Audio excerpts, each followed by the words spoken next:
मोक्षमार्गस्य नेतारं भेत्तारं कर्मभूभृतां ज्ञातारं विश्वतत्त्वानां वंदे तद्गुणलब्धये।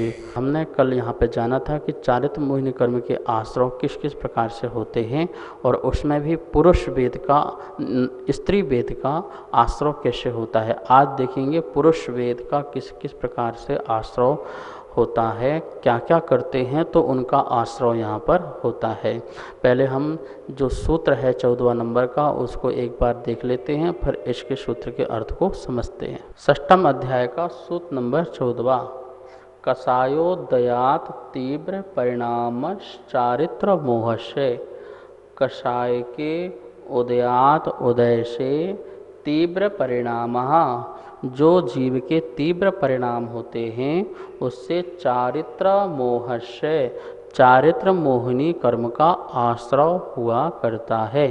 हम सबने इसमें 9 कषायों में हास रति अरति शोक भय जुगुप्सा और स्त्री वेद के आश्रव के कारण को समझा। अब आज देखते हैं पुरुष वेद के आश्रव के कारण क्या क्या है जिससे चारित्र मोहिनी कर्म का आश्रव होता है। अब यहाँ पे देखिए लिखा है पुरुष वेद कर्म के आश्रव के कारण क्या क्या लिखा है। पहला, अल्प क्रोध कुटिलता का अभाव। दूसरा, विषयों में उत्सुकता का अभाव। तीसरा, स्व स्त्री में संतोष रखना।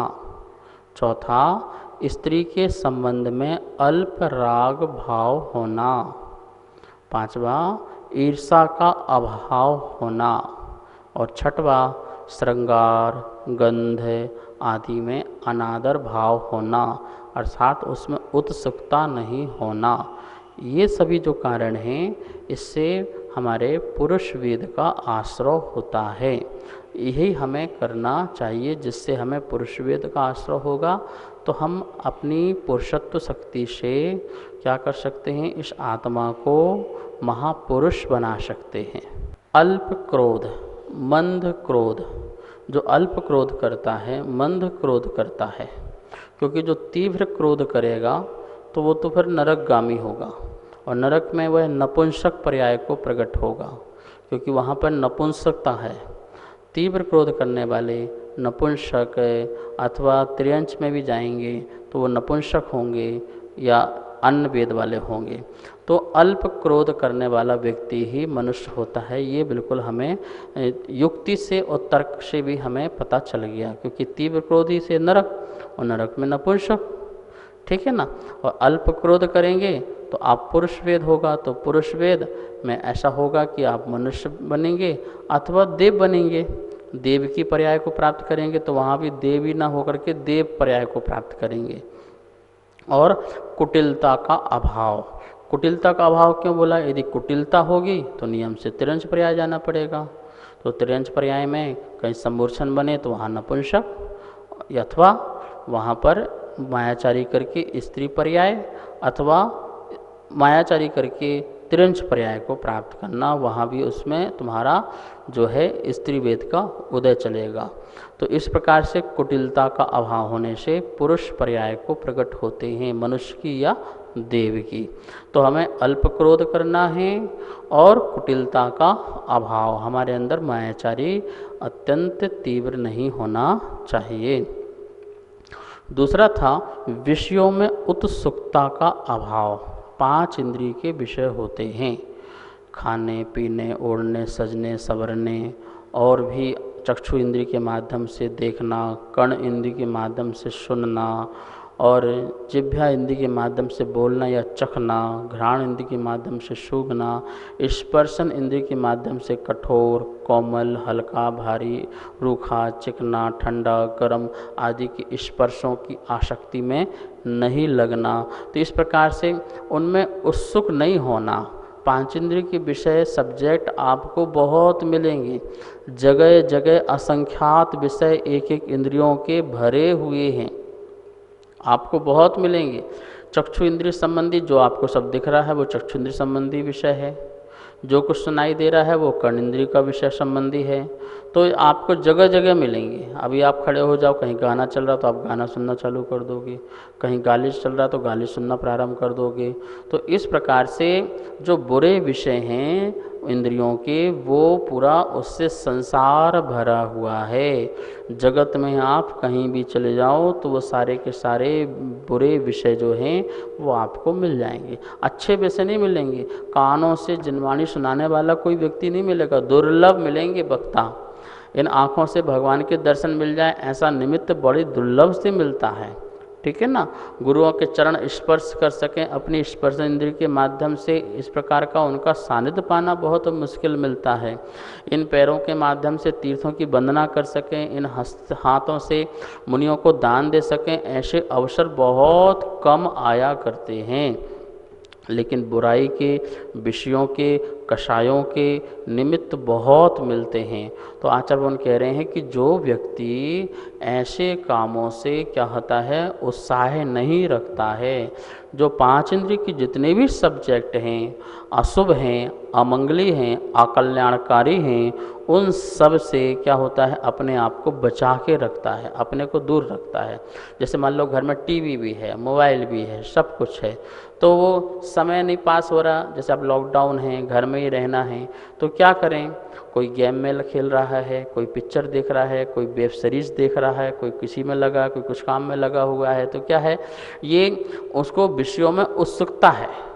और कोई व्यक्ति ऐसा है स्वाध्याय सुन रहा है, क्लासें ले रहा है, जिनवाणी को पढ़ रहा है, आँखों से भगवान की वाणी को देख पढ़ रहा है, जिह्वा से भी पढ़ रहा है, तो इस प्रकार से कानों से सुन रहा है। तो ये जो सब चीज़ें हैं, जो व्यक्ति पुरुष वेद आश्रय करना चाहता है वो अपनी पांचों इंद्रियों को अच्छे कार्य में लगाए, श्रेष्ठ कार्य में लगाए, मंगलकारी कल्याण कार्य में लगाए। और जिसको अपना पुरुष वेद का ज्ञान आश्रय नहीं करना है वो कुछ भी करे, उसके लिए स्त्री वेद का, नपुंसक वेद का, क्योंकि जब पुरुष नहीं होगा वेद तो कौन सा वेद आएगा, दो ही वेद सामने हैं, या तो नपुंसक वेद है या स्त्री वेद है। स्त्री वेद के कारण आपको बता ही दिए हैं, नपुंसक वेद के कारण आपको आगे हम बताएंगे, जिनवाणी माँ भी बताएगी। तो क्या लिखा है, विषयों में उत्सुकता का अभाव होना। जो व्यक्ति धन्य हैं, व्रतों को धारण करके, गृहस्थ जीवन में व्रतों को धारण करके अपनी मर्यादा बना रखी है, परिग्रह परिमाण बना रखा है, शिक्षा व्रत में भोग उपभोग का परिमाण बना रखा है, 2 टाइम खाना खाना है, इतनी बार इतनी वस्तु का उपयोग करना है। तो इस प्रकार से जिसने सभी भोग और उपभोग की वस्तुओं की एक परिमाण बनाया है, एक सीमा बनाई है, जो प्रतिदिन उसका नियम लेकर के वह पालन करता है। परिग्रह परिमाण जो होता है वो जीवन पर्यंत के लिए होता है। भोगोपभोग परिमाण जो होता है वो कुछ समय, कुछ टाइम, कुछ अवधि के लिए हुआ करता है। जैसे मैं ये कार्य इतने दिन तक करूँगा, तो इस प्रकार से, ठीक है ना। ऐसे परिग्रह परिमाण आदि बनाते जाइए और अपने को संसार में भ्रमण करने से बचाते जाइए। खासकर स्त्री और नपुंसक आदि पर्याय से अपन को बचाते जाइए। क्यों? क्योंकि जो पुरुष पर्याय में कल्याण हो सकता है वो अन्य पर्याय में कल्याण नहीं हो सकता। आप इसमें कोई इस प्रकार से कोई स्त्री ये सुन रही हो तो ये मत समझना कि हम फिर पापी हैं, क्या स्त्री पर्याय में क्यों आ गए, ये मत, ये आपका पाप कर्म तो पक्का है, लेकिन पुरुष बन गया वो पुण्य का उदय, ऐसा मत समझना। अरे जो पुरुष बन करके धर्म ध्यान में लगा हुआ है, अपने को व्रत नियम में लगा रखा है, वो पुण्यात्मा है, बाकी वो भी पापी हैं यदि वह विषयों भोगों में लगा हुआ है तो, ठीक है। तो विषयों में उत्सुकता का अभाव होना, कोई इच्छाएं विषयों में नहीं होना चाहिए, साम्य भाव होना चाहिए, समता भाव होना चाहिए। जो ग्रहण करने योग्य है, भक्ष है, सेवनी है, वो हमें मिल जाता है, उससे समता से स्वीकार करना चाहिए। बाकी सभी के प्रति क्या होना है, विरक्ति का परिणाम होना चाहिए। इससे क्या होता है, पुरुष वेद कर्म का आश्रय हुआ करता है। तीसरा है स्व स्त्री में संतोष रखना। जो पुरुष ने संसार में प्रवेश किया है, पाणी ग्रहण किया है और संसार में प्रवेश करके उसने शादी विवाह आदि किया है, उसके लिए कह रहे हैं कि भैया अब अपने विषयों में निरंतरण रखना, नियंत्रण बनाना, एक सीमा तैयार करना और अपनी स्त्री मात्र में ही संतुष्ट भाव रखना। तुम्हारे अंदर काम की तीव्रता प्रकट हो तो अन्न के प्रति नहीं जाना, अन्न की ओर मत सोचना, क्योंकि वो जो कुशील है वो महापाप है, उसको छोड़ना। और अपनी स्त्री में संतोष रखने वाला व्यक्ति भी पुरुष वेद कर्म का आश्रय करता है। स्त्री के संबंध में अल्प राग भाव रखना। और ये क्या कह दिया कि किसी भी स्त्री हो, चाहे अपनी हो चाहे पर की हो, उनसे संबंध अल्प राग भाव रखना, अधिक राग नहीं रखना, पर से तो रखना ही नहीं, और अपने में भी क्या करना, अल्प राग ही रखना। क्योंकि राग जो है स्त्री के संबंध में क्या होगा, वो बार बार हमें संबंध बनाएगा, अगले भाव में जन्म में बार बार मिलेंगे, राग बंधेगा और ये संसार अनंत काल तक हमारा ऐसा ही चलता रहेगा। ईर्षा का अभाव होना। जो भी पुरुष वेद कर्म का आश्रय करना चाहते हैं, भैया सुन लो, किसी प्रकार से ईर्षा नहीं करना, साधु साधु से ईर्षा नहीं करना, त्यागी त्यागी से ईर्षा नहीं करना, और आप लोग एक व्यापारी से दूसरा व्यापारी ईर्षा नहीं करना, पड़ोसी पड़ोसी से ईर्षा नहीं करे, परिवार में एक परिवार दूसरे परिवार से ईर्षा नहीं करे, और करते हैं तो भैया आपको पुरुष वेद कर्म का आश्रय नहीं होगा। यदि आपको पुरुष बन करके महापुरुष बनना है तो नियम से ईर्षा भाव को छोड़ दो। जिसका जैसा कर्म है उसको वैसा फल मिलता है। हमारे ईर्षा करने से किसी का न कुछ घटता है और ना ही कुछ बढ़ता है। बढ़ता हो तो बताओ और घटता है तो बताओ। किसी के पास 10 कोठी, तुम्हारे पास 1 है और तुम ईर्षा करो तो उसकी 10 कोठी घट के 9 नहीं हो जाएंगी या बढ़ कर के 11 नहीं हो जाएंगी। वो तो जो उसका भाग्य है, जो उसकी किस्मत है, जो लिखवा के आया है या करके आया है, वो वैसा उसके साथ होना है। तो क्यों व्यर्थ में अपने परिणामों को आर्त और ध्यान में लगाते हो, कुटिल परिणामों में लगाते हो, जलन के भाव रखते हो। ईर्षा का अभाव करो और पुरुष वेद कर्म का आश्रय का आप आश्रय करो। फिर बहुत सुंदर एक बात जो लिखी है लास्ट नंबर में, श्रृंगार, गंध, माला आदि में अनादरपना होना। क्या होना? श्रृंगार का भाव नहीं होना। श्रृंगार का भाव होगा तो स्त्री जरूर बनोगे।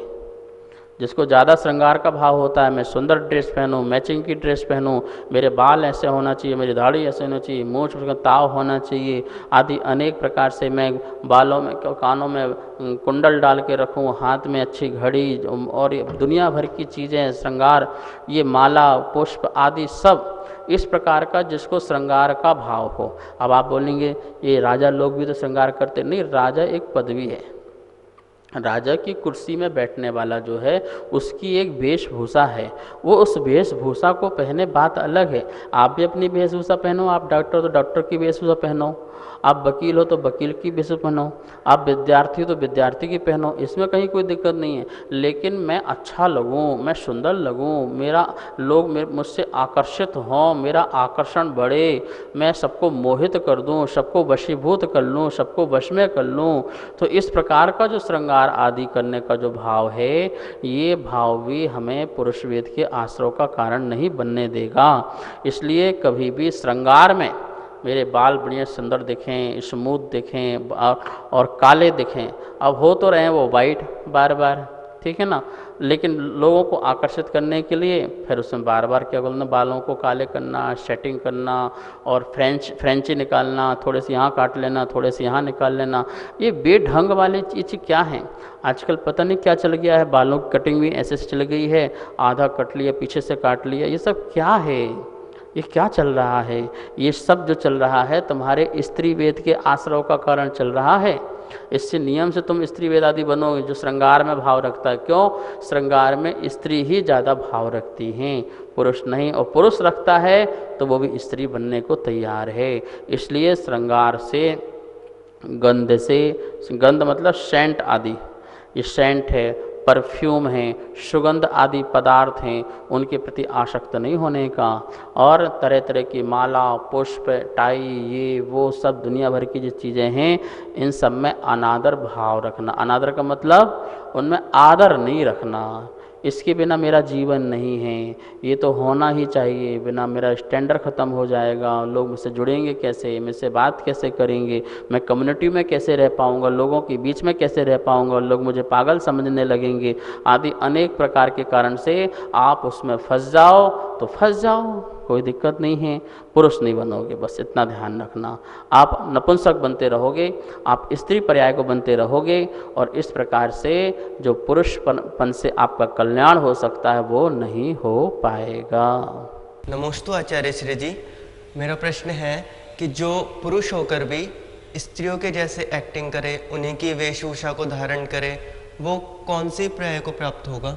अपनी अपनी पर्याय के विरुद्ध जो कोई भी काम करेगा वो नपुंसक पर्याय में जाएगा। मनुष्य अपनी पर्याय के विरुद्ध यदि स्त्री पर्याय को धारण करता है तो नपुंसक पर्याय का आश्रय करेगा, और स्त्री भी यदि स्त्री पर्याय को छोड़ करके वो पुरुष पर्याय का वह एक्टिंग करे या अभिनय करे या वस्त्र आदि पहने, ऐसे कार्य करे, तो वो भी नपुंसक पर्याय को प्रकट होगी। तो इस प्रकार से आप देख लीजिए, कोई पुरुष पर्याय में होकर के स्त्रियों की आवाज़ निकालता है, स्त्रियों जैसे अपने नखरे दिखाता है, या चुन्नी डाल लेता है, या साड़ी पहन लेता है, एक्टिंग करके दिखाता है। आजकल ये बहुत चलता है, शादी ब्याह में, पार्टी में, किटी पार्टी में आदि अनेकों स्थानों में ऐसे अनेक प्रकार के कार्य करते हैं।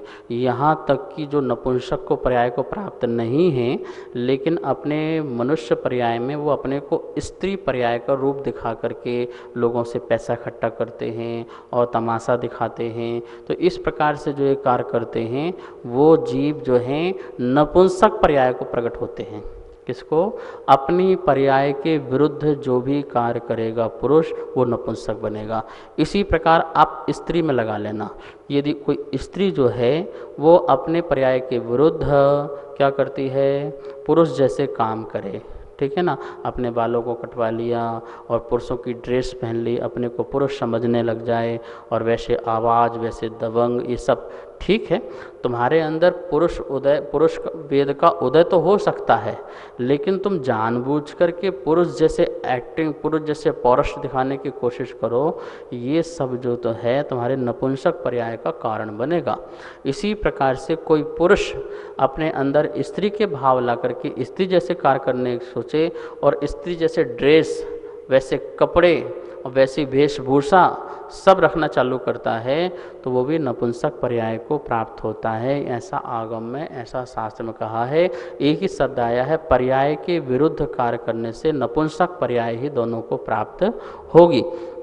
यहाँ पर यही बात की जा रही है कि जो पुरुष जो है क्या करता है, श्रृंगार आदि में भाव नहीं रखता है, अनादर रखता है, अनुत्साह रखता है, वो मनुष्य जो है पुरुष का क्या करता है, आश्रयकरण करता है। इसी प्रकार कोई स्त्री भी हो, कोई स्त्री भी यदि श्रृंगार का भाव नहीं रखती है, कोई स्त्री भी क्या बोलते कि विषय भोगों में नहीं लगती है, मंद कसाय है, कुटिल भावों को प्राप्त नहीं, कुटिल भावों की निवृत्ति कर रखी है, अभिमान नहीं है उसके अंदर, मायाचारी नहीं है, निर्लोभ का थोड़ा भाव है, स्त्री के और पुरुष आदि के समागम में वह अल्प राग आदि रखती हो, और अपने पतिव्रता धर्म का पालन करती हो, और ईर्ष्या विशेष का जो है वह समाप्त करती हो, किसी प्रकार की ईर्ष्या न रखती हो, मतलब ईर्ष्या का भाव नहीं आता हो, और अपने स्नान, सुगंधित पदार्थ, श्रृंगार, माला आदि आभूषण, इनमें क्या रखते हो, जो इसमें भाव ज़्यादा न रखते हो, जो अति आसक्ति आदि न करते हो इन आभरण आदि से, ऐसी स्त्रियां भी पुरुष वेद का आश्रय करती हैं। ऐसा नहीं कि पुरुष ही पुरुष वेद का आश्रय करेगा, ऐसा मत समझ लेना कि नपुंसक नहीं कर सकता है। नपुंसक भी पुरुष वेद का आश्रय कर सकता है, और स्त्री भी पुरुष वेद का आश्रय कर सकता है, पुरुष भी कर सकता। पर क्या कुछ कारण हैं, उन कारणों को फॉलो कोई भी करे। जैसे आपको हमने स्त्री वेद के बारे में बताया था कि स्त्री वेद का आश्रय कैसे होता है, तो वो स्त्री करे ऐसा नहीं, वो पुरुष भी करेगा तो उसको स्त्री वेद का आश्रय होगा। नपुंसक वेद का उसको भी नपुंसक वाला भी करेगा तो उसको भी स्त्री वेद का आश्रय होगा। ऐसे ही यहाँ पे जितने भी आपको कारण बताए हैं वो कोई भी जीव करे, स्त्री करे, पुरुष करे, नपुंसक करे, उसको किसका आश्रय? पुरुष वेद का आश्रय होगा।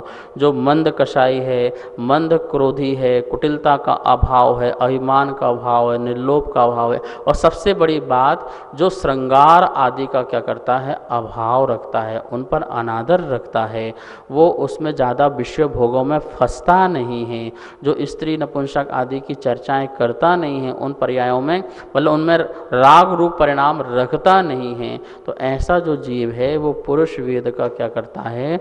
आश्रय किया करता है। नमोस्तुते श्री, मेरे मन में एक जिज्ञासा उत्पन्न हो रही है कि जैसे कोई अपनी जीविका चलाने के लिए पुरुष नाटक में स्त्री का वेश धारण करता है, उसकी कलाकारी करता है, तो क्या इससे भी स्त्री या नपुंसक पर्याय का आश्रय होगा क्या?